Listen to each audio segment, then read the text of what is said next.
dia pasti selamat.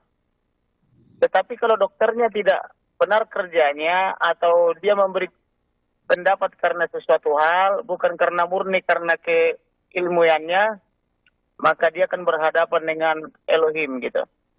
Ya. Dengan yang maha kuasa menurut Anda ya? Bagaimana? Dengan yang maha kuasa menurut Anda ya?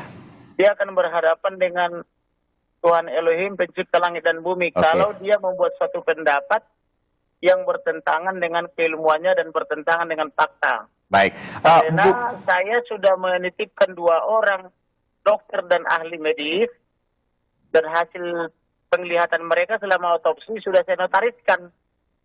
Jadi kalau mereka mengatakan sesuatu yang berbeda dengan yang sudah saya notariskan itu, ya, berarti di sini ada kebohongan, kan begitu. Iya, saya juga sudah melihat dari otopsi itu yang kedua. Menjelaskan berapa peluru yang ditembakkan, dari mana arahnya, tembusnya kemana, dan bagian-bagian tubuh mana saja yang terkena peluru.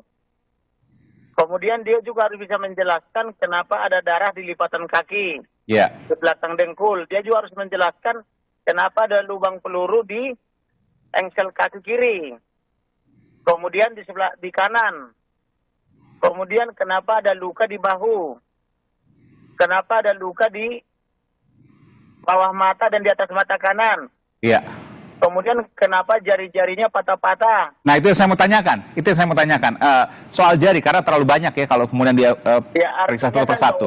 Saya ingin tanya. Kalian sebagai jurnalis harus bertanya, harus betul. detail. Iya, saya ingin bertanya soal fokus dulu soal jari. Disebutkan oleh dokter forensik yang memeriksa otopsi kedua, Bung Kamarudin, adalah karena lintasan peluru. Meskipun tadi saya tanyakan kepada Pak. Nah, berarti kan karena ini teorinya adalah ya, apakah mungkin lintasan peluru tanpa luka, hanya patah? Itu pertanyaan. Nanti kita praktekkan kalau memang itu penyebabnya adalah serpihan peluru.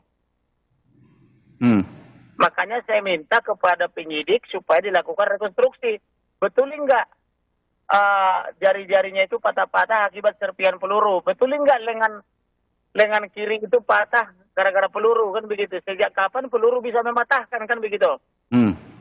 Nah, betul enggak apa itu lipatan kaki kiri itu ada rembesan darah akibat peluru? Peluru dari mana? Kan harus bisa dijelaskan. Oke. Saya tanyakan ke Pak Ito. Pak Ito, ini pertanyaan yang menarik.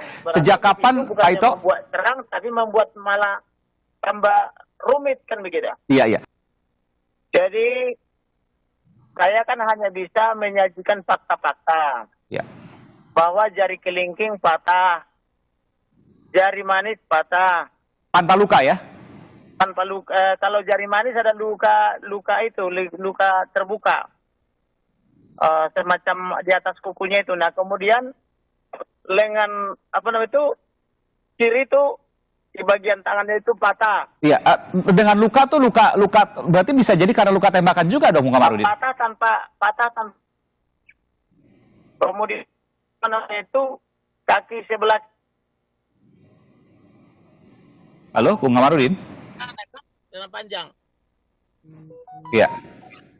Kemudian di engsel kaki kiri itu ada juga semacam luka terbuka, semacam bekas peluru, kan? Iya.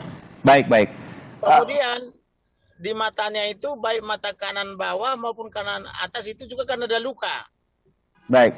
Jadi kenapa dokternya tidak tahu arahnya dari mana peluru, tapi bisa menyimpulkan bahwa itu akibat rekoset peluru, kan begitu? Iya, kalau tadi disebutkan misalnya, Bung Kamarudin, bahwa ada luka di jari manis, artinya jangan-jangan betul karena lintasan peluru, karena ada luka.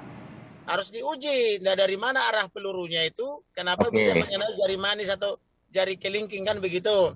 Sedangkan yang saya dengar tadi sekilas bahwa dokternya itu tidak tahu arah peluru dari mana, kok bisa dia menyimpulkan itu rekoset?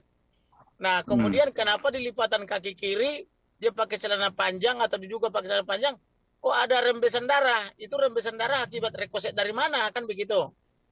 Nah, jadi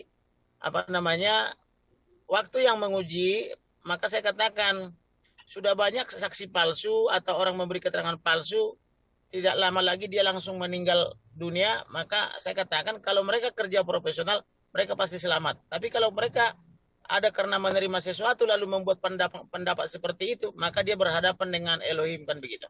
Oke. Ya. Jadi Ya.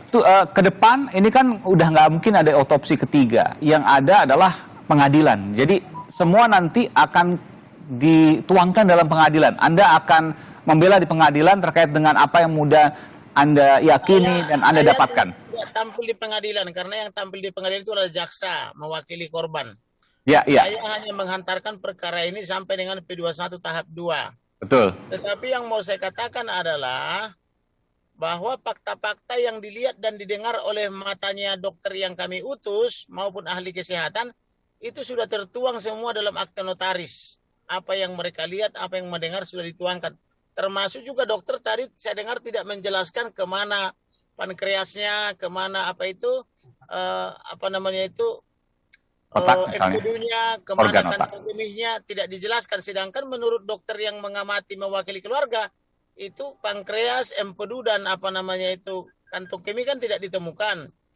Kemudian dokter forensik juga katanya saya dengar tadi karena saya kan lagi di Polda Sumatera Utara dinas ya tidak menjelaskan juga mengapa otak bisa ada di dada tidak ditemukan di kepala kan begitu. Tadi sempat dijelaskan sedikit meskipun tidak gamblang. Silakan. Halo? Iya, silakan Bung Kamarudin. Tadi soal organ otak sempat dijelaskan karena mencegah